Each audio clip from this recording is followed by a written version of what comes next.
Sepanjang bulan Juli kita berbicara tentang keluarga. Dan minggu ini, minggu terakhir kita membahas mengenai satu tema, karya Tuhan dalam keluarga. Tentu di gereja kita bukan cuma terdiri dari 4 keluarga, banyak.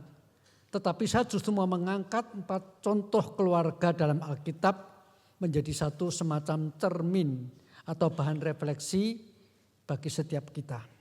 Itu sebabnya tema hari ini walaupun tema besarnya adalah karya Tuhan dalam keluarga, tetapi saya kasih judul kecil. 4 keluarga, 1 rencana kerajaan Allah. Oke, kita mulai dengan membuka satu bagian firman Tuhan, Lukas pasal 1 ayat 38. Demikian bunyi firman Tuhan dalam Lukas pasal 1 ayat 38. Sesungguhnya aku ini hamba Tuhan. Jadilah padaku menurut perkataanmu ini.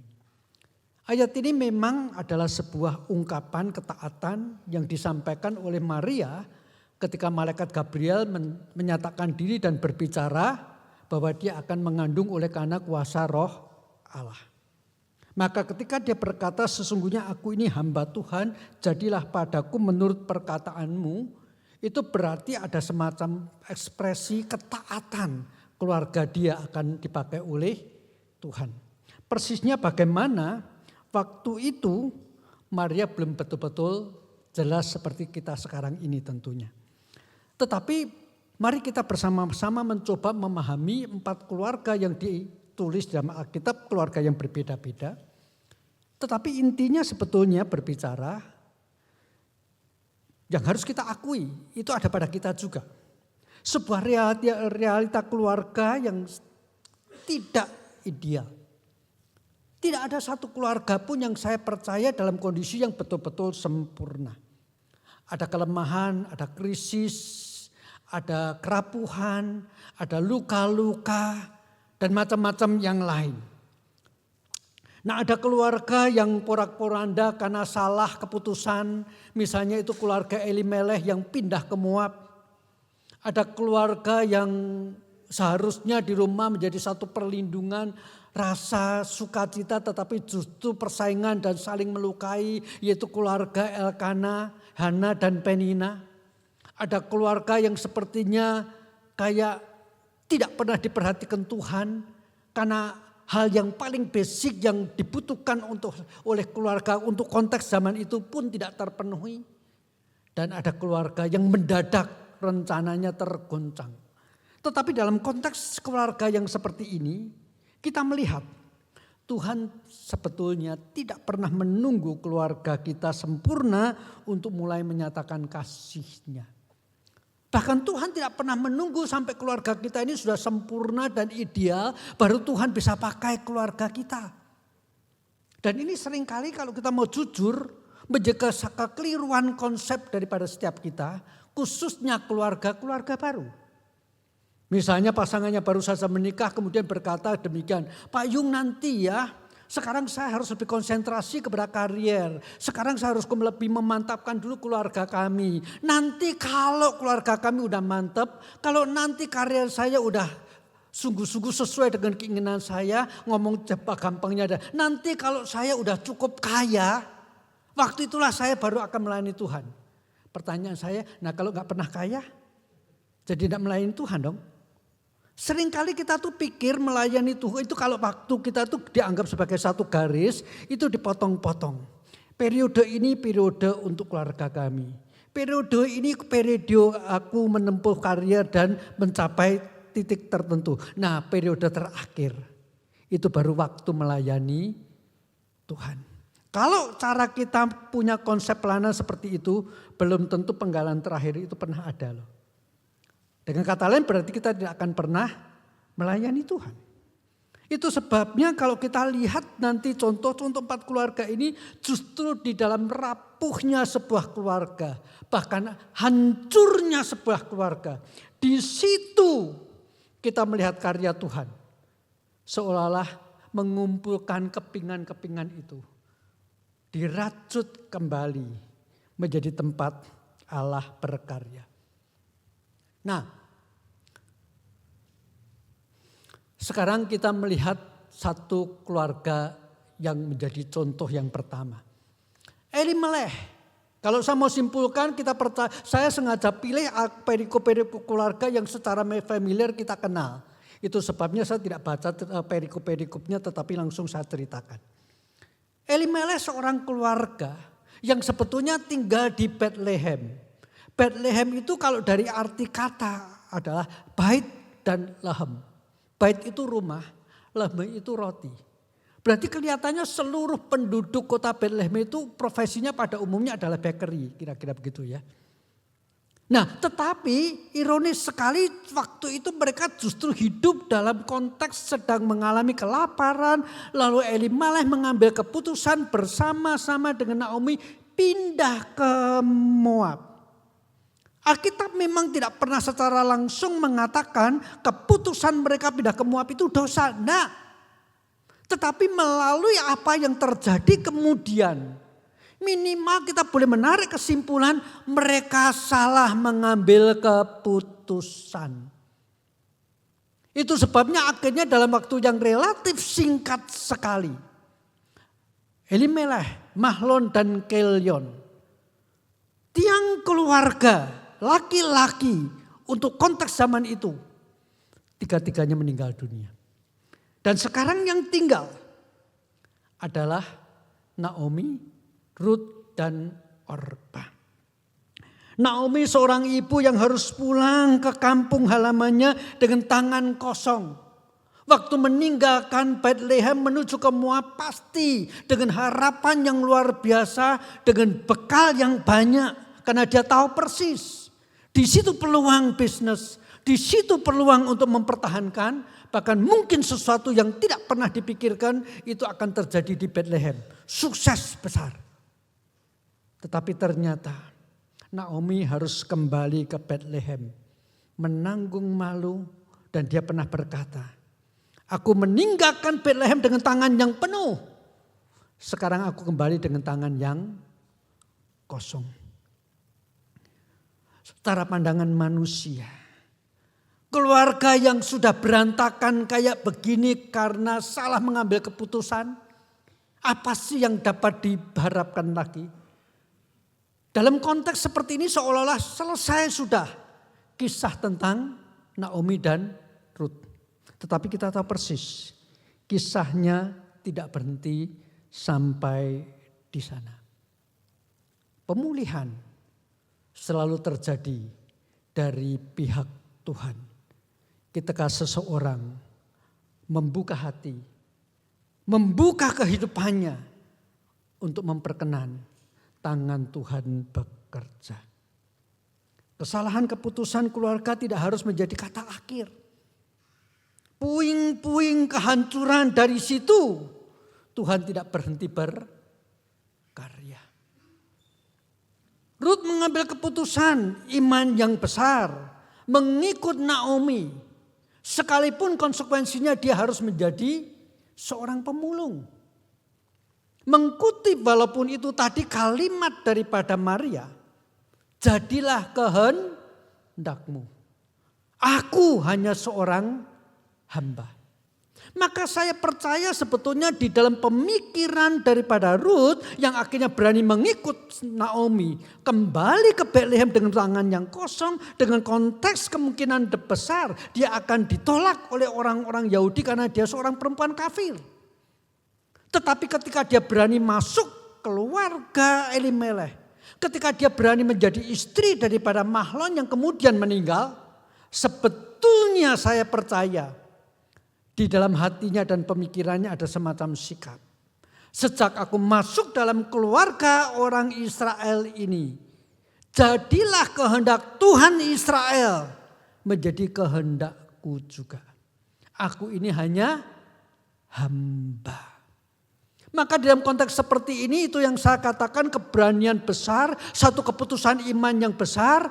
Ruth ikut Naomi dan tidak meninggalkan Naomi seperti iparnya yaitu Orpa. Dan kita tahu persis bukan? Dari keluarga yang hancur lahirlah Obed. Yang nantinya nama Obed harus selalu disebut ketika kita berbicara tentang garis keturunan Raja Daud. Luar biasa sekali bukan saudara-saudara? Dari keluarga yang salah mengambil keputusan. Yang seolah-olah tidak ada lagi harapan ketika Tuhan bekerja. Lahir tokoh yang sampai hari ini tokoh itu tidak bisa dikalahkan oleh kebesaran tokoh-tokoh Israel sampai hari ini. Mau sebut Benyamin Netanyahu lah, Ben Gurion lah, siapapun itu tokoh-tokoh Israel modern tidak lebih agung daripada Daud. Dan itu dimulai oleh karena karya Tuhan di tengah-tengah keluarga yang pernah salah dalam mengambil keputusan. Selanjutnya kita melihat keluarga yang kedua. Keluarga Elimelech. Yang oleh karena kompromi atau mungkin tidak sabar. Akhirnya dari rumah yang seharusnya menjadi tempat perlindungan. Menjadi rumah yang selalu mendatangkan luka. Menjadi satu rumah yang selalu terjadi persaingan. Rumah di mana menjadi sumber kepedihan bagi anggota keluarganya. Elkana jelas tidak mandul.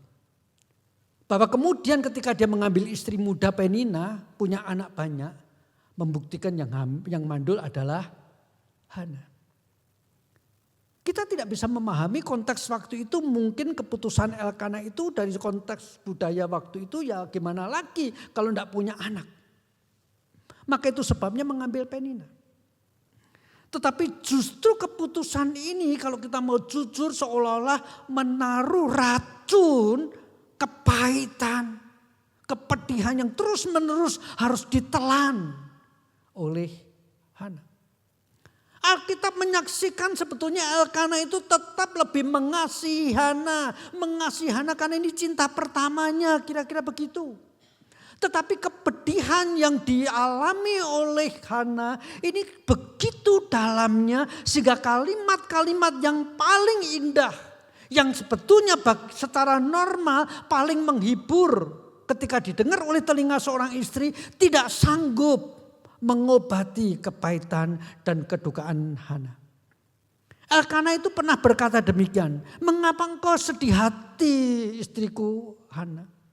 Bukankah aku ini lebih berharga daripada 10 anak laki-laki sekalipun? Artinya apa?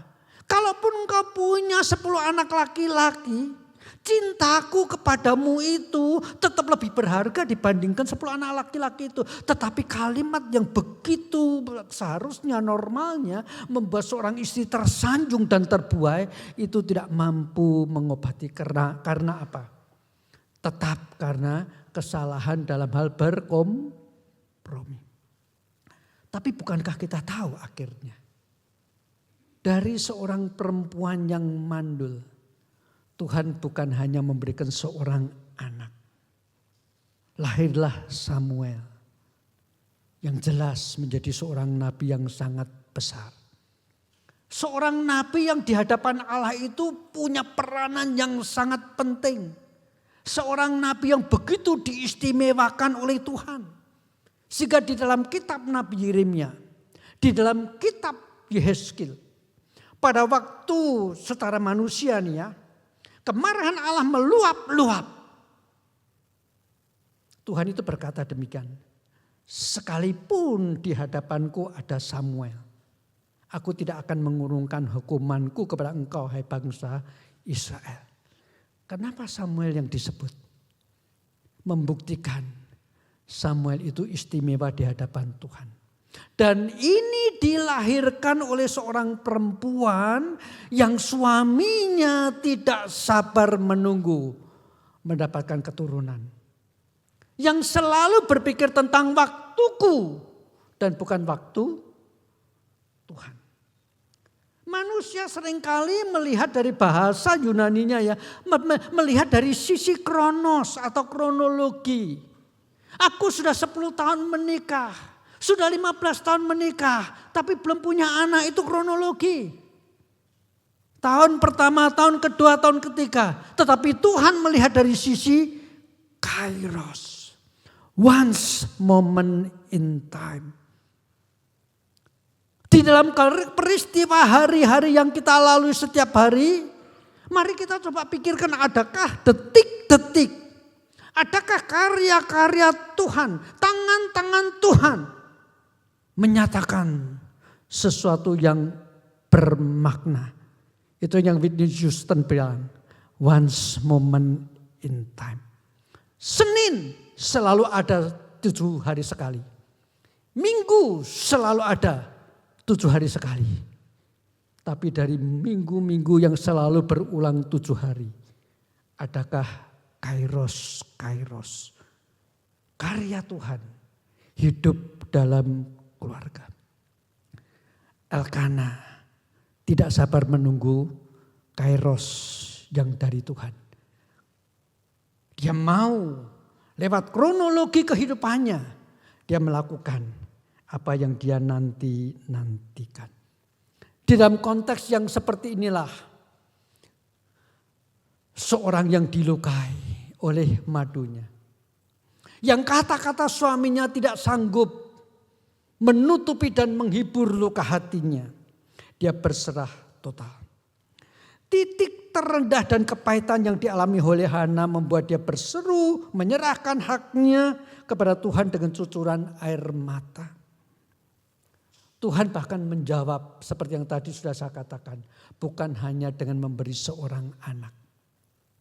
Tetapi seorang nabi yang melalui tangannya. 2 raja pertama Saul dan raja yang terhebat sepanjang zaman untuk kerajaan Israel. Daud itu diurapi oleh tangan Samuel. Karena ada air mata yang dirubah menjadi satu doa yang dipanjatkan kepada Allah. Bukankah kita tahu Samuel menjadi jembatan sejarah dari zaman hakim-hakim, di mana bangsa Israel dari mulut buaya masuk ke mulut singa, masuk ke dalam zaman keemasan kerajaan Daud. Ya, luka yang dibawa kepada Tuhan diubah menjadi sebuah panggilan yang memberkati suatu bangsa. Yang bahkan hari ini kita sebagai orang non-Israel, non-Yahudi, mengenal siapa Samuel.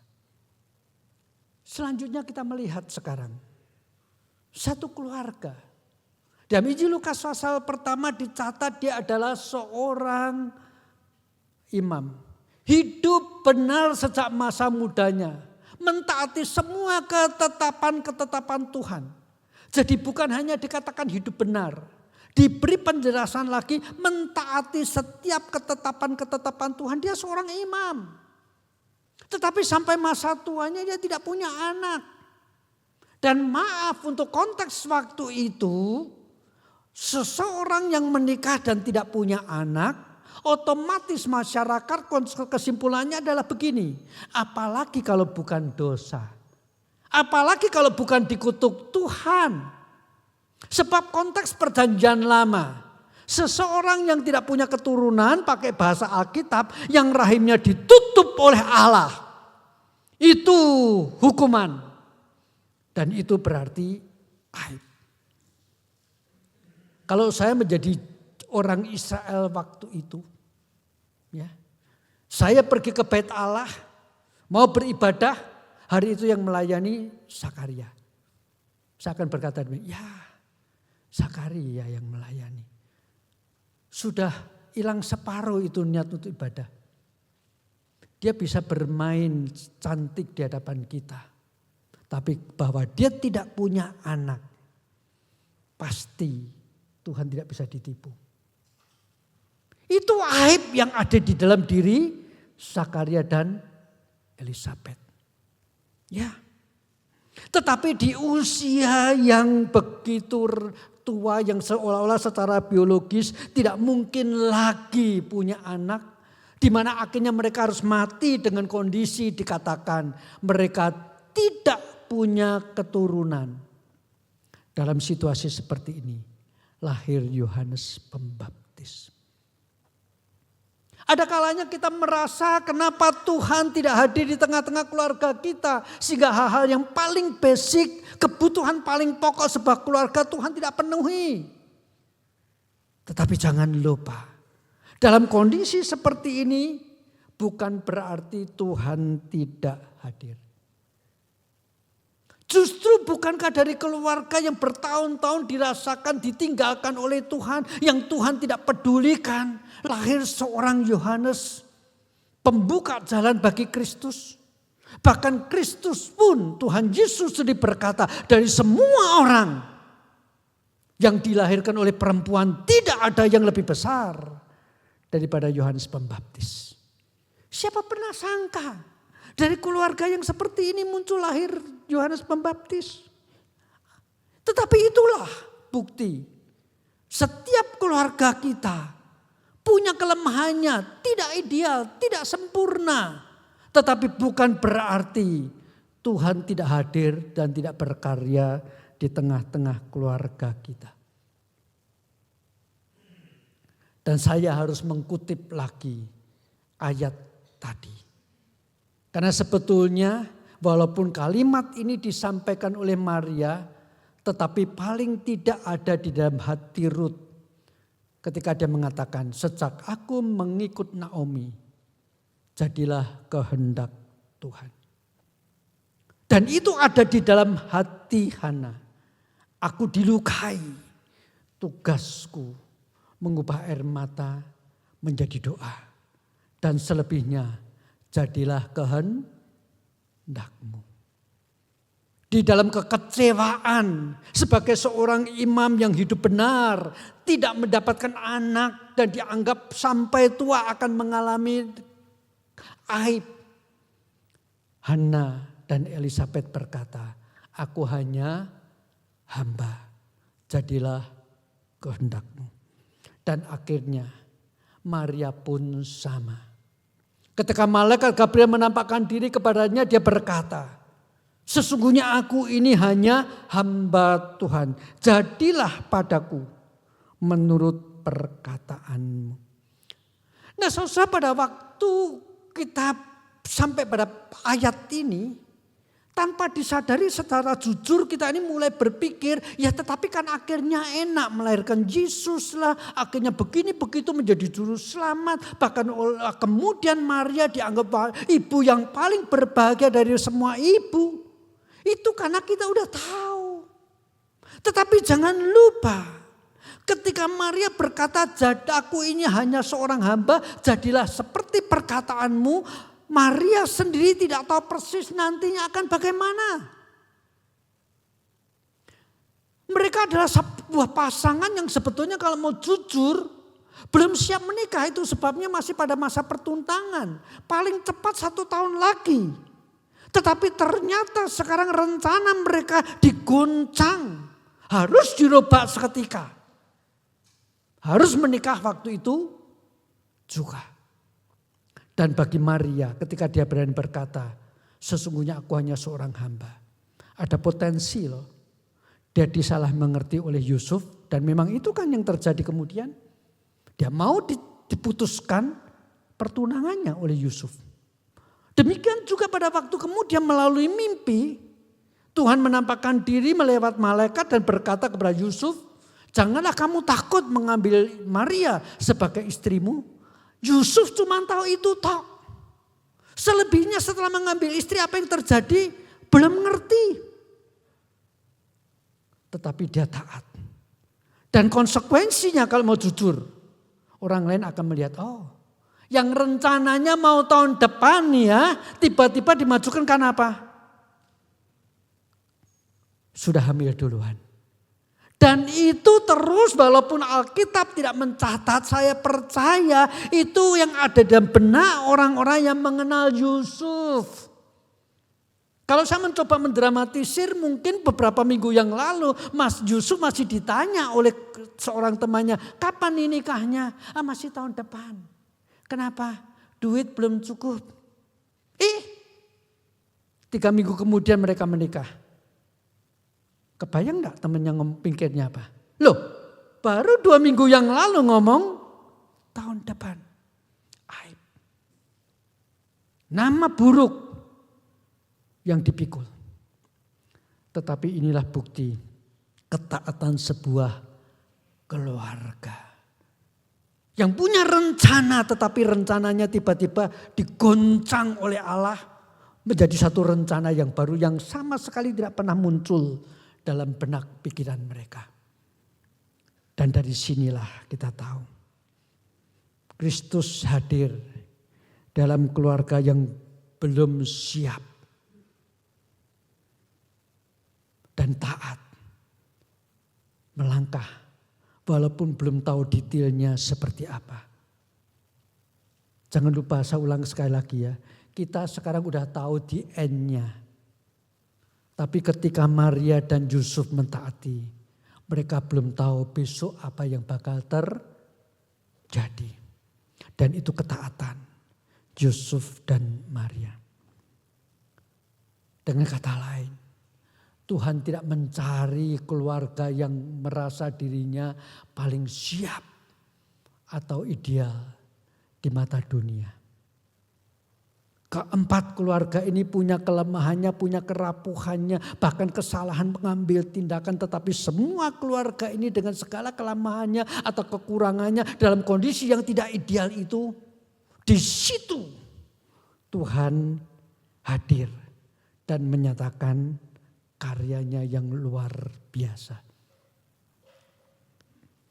Maka itu sebabnya tadi saya katakan, 4 keluarga, 4 pergumulan, tetapi ada satu tangan Tuhan yang sama yang berkarya di dalam 4 keluarga ini. Kalau udah mau disimpulkan, Elimelech salah dalam mengambil keputusan. Tetapi syukur dia kembali. Maka dari keluarga Elimelech, Tuhan mempertemukan Rut dengan Boas. Dan dari keluarga Rut dan Boas muncul lahir garis keturunan Daud dan seterusnya.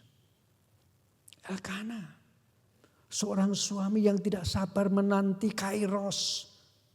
Tetapi akhirnya Tuhan bukan hanya memberi seorang anak. Nabi yang membawa bangsa Israel dari zaman hakim-hakim masuk ke dalam zaman keemasan kerajaan Daud. Karena ada seorang ibu yang terluka hatinya yang mengubah air mata menjadi doa. Zakaria dan Elisabet mungkin keluarga yang bingung, yang tidak mengerti kenapa dengan kondisi aku sebagai seorang imam, di mana nama baik itu menjadi salah satu label yang perlu. Tetapi Tuhan seolah-olah sengaja menanggung, menempelkan kepada keluarga imam sebuah aib besar. Tetapi pada waktu kehendak Tuhan dan Kairos dinyatakan, lahir seorang Yohanes Pembaptis. Yusuf dan Maria tidak usah disebut lagi. Daripadanya keluarga yang belum siap menjalankan rencananya, lahir Juru Selamat kita, Yesus Kristus. Tuhan mengatur sejarah keluarga daripada 4 tokoh yang kita bahas. Maka saya pun percaya Tuhan juga mengatur dan mau menulis sejarah lewat keluarga kita masing-masing. Ya dan amin, bukan? Tuhan mau menulis sejarah lewat keluarga kita masing-masing. Itu sebabnya mungkin kita perlu bertanya, bagaimana kita menyikapi karya Tuhan dalam keluarga kita. Jikalau kondisinya sudah seperti ini, macam-macam. Tetapi berdasarkan 4 keluarga ini, saya mencoba menarik aplikasi. Jika kita merasa salah langkah, kembali kepada Tuhan. Kalau kita keluar dari rumah mau pergi ke tempat A misalnya, lalu kita kurang hati-hati salah jalan, Kan kita ya sudah dah terlanjur salah jalan terusin. Kan bukan begitu. Kita cari alternatif lain. Mungkin ketemu tanda lalu lintas putar balik. Lalu kita mulai putar balik. Kenapa? Ketika kita misalnya hari ini merasa keluarga kita telah mengambil keputusan yang salah. Menerusin langkah itu. Tidak akan selesai. Belajar seperti Naomi. Belajar seperti Ruth. Melangkah kembali. Pulang kepada Tuhan. Mirip seperti anak yang hilang bukan? Memang benar dia sudah ada di kandang babi. Memang benar bahkan mau makan makanan babi pun majikannya tidak memberikan. Tetapi keberanian dia pulang ke rumah bapaknya. Itu menjadi sesuatu titik balik. Dia menjadi anak kembali. Jika kita sedang terluka oleh karena keluarga. Cara komunikasi yang tidak tepat. Belajar seperti Hana. Ubah air mata.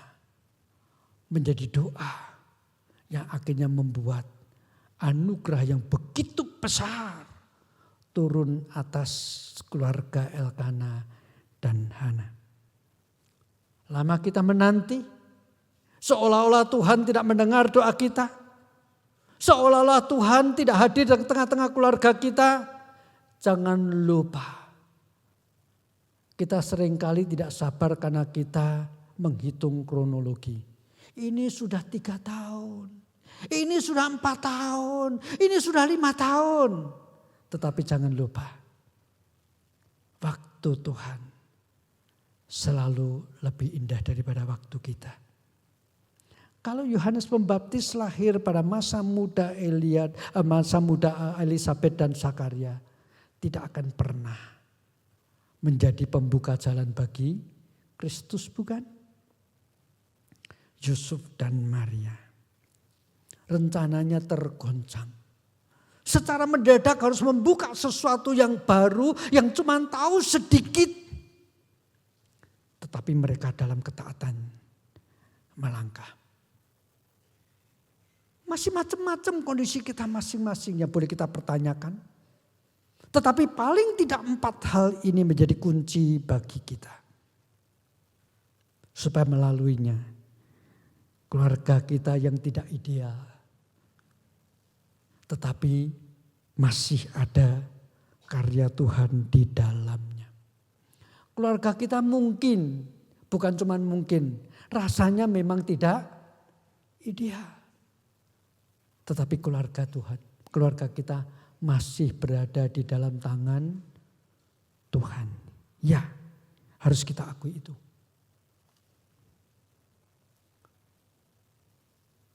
Tuhan berkarya. Bukan karena keluarga kita sempurna. Namun anugerah dan rencananya yang sempurna dalam hidup kita. Oleh karena itu seperti yang tadi sudah saya katakan, saya ulang lagi. Kembalilah seperti Naomi dan Ruth. Berdoalah seperti Hana. Menanti dengan kesabaran seperti Zakaria dan Elisabet. Taat seperti Yusuf dan Maria. Keluarga kita masing-masing seperti itu. Diaplikasikan lebih konkret untuk konteks kita hari ini. Gereja kita juga tidak sempurna. Gereja kita juga tidak ideal. Tetapi di tengah-tengah gereja yang tidak ideal, kita tetap harus percaya Tuhan tetap berkarya. Tuhan tetap hadir di dalam keluarga kita. Akhirnya, kalau kita boleh menyimpulkan dalam sebuah doa. Doa kita adalah Tuhan, berkaryalah dalam keluarga kami. Ya Tuhan, bawalah kami kembali. Ketika kami salah dalam melangkah. Tuhan ubahkanlah air mata kami. Karena kedukaan yang terus menerus menjadi sesuatu kekuatan doa di dalam ketekunan. Tuhan, ada kalanya kami bimbang, kami tidak sabar menanti. Teguhkanlah kami sampai waktu-Mu yang terindah tergenapi dalam kami. Tuhan, seringkali kami bertanya, what's next? Apa selanjutnya? Nanti kemudian bagaimana? Dan sebelum jelas, kami tidak berani melangkah. Berikanlah kepada kami Tuhan, keberanian melangkah. Karena kami percaya Engkau menuntun kami. Amin.